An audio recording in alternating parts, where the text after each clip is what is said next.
Hi, I'm Matthew Malcolm with American Vineyard Magazine, reporting to you from the Central Coast Grape Expo in Paso Robles.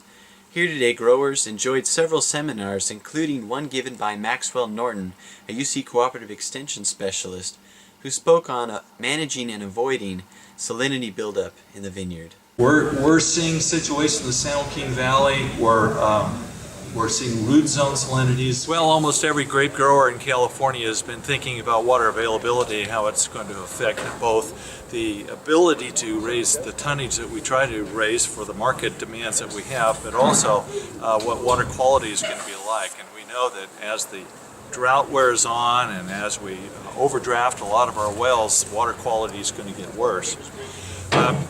Little by little, we're realizing that salinity is becoming a real driver in a lot of our management practices. Salinity is something that all of irrigated agriculture in California is facing today, and it's may become a very limiting factor in terms of what we can produce and where we can produce in the western United States.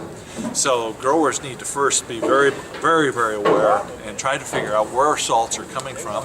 We get a lot of salts from the groundwater. Salts also come from fertilizer also, and that's a very good question to ask your fertilizer supplier is how much salts are we adding to the vineyard in relationship to the actual element that we're trying to apply, whether it's potassium, nitrogen, or something else like that.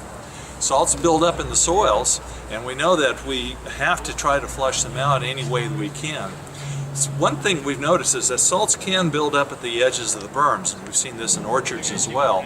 And sometimes when you have a rain event, the rain can cause the salts to start moving back up into the berm of around the grapevine or the tree. And so growers may want to turn on their drip irrigation system on the days that they're expecting to have rain. And that will keep salts either in place or continue moving down. Any vegetable grower knows that that can be a big problem, and vegetable growers are always quite aware of where the salts are between the furrows and the berms. We need to definitely try to reduce all types of competition for water in the vineyard, and that usually means killing out or mowing down very close any cover crop that's out there. We keep the area underneath the vine quite clean anyway, and we're finding that we don't have the luxury of keeping the cover crop in between the vines. There's a lot of good reasons to have cover crops here in California. They provide us a lot of good services in terms of integrated pest management.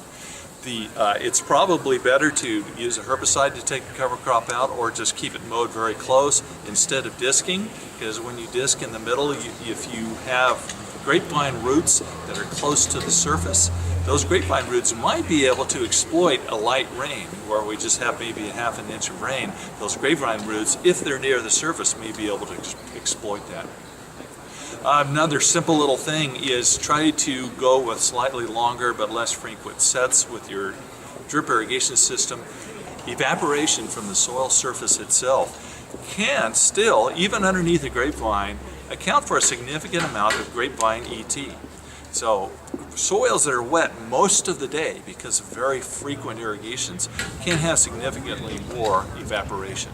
And so that's another reason to try to be very careful about and be cognizant about how we time our applications as well as the total amount of applications. Been asked if you have only a little bit of good water, and in addition to, say, another well on the ranch that has salty water, when do you use the good water? Do you mix it with the bad water all along so you lower your overall average EC, or do you use it at the front or the back of the irrigation system? And research with trees is suggesting that you should start the year off with the best water that you have, and then move on to the salty water later on. And what that does is it reduces the total amount of time that the tree or vine is exposed to this stressor of salinity. Learn more about Maxwell Norton's presentation in the January issue of American Vineyard Magazine. I'm Matthew Malcolm, CaliforniaAgNet.com.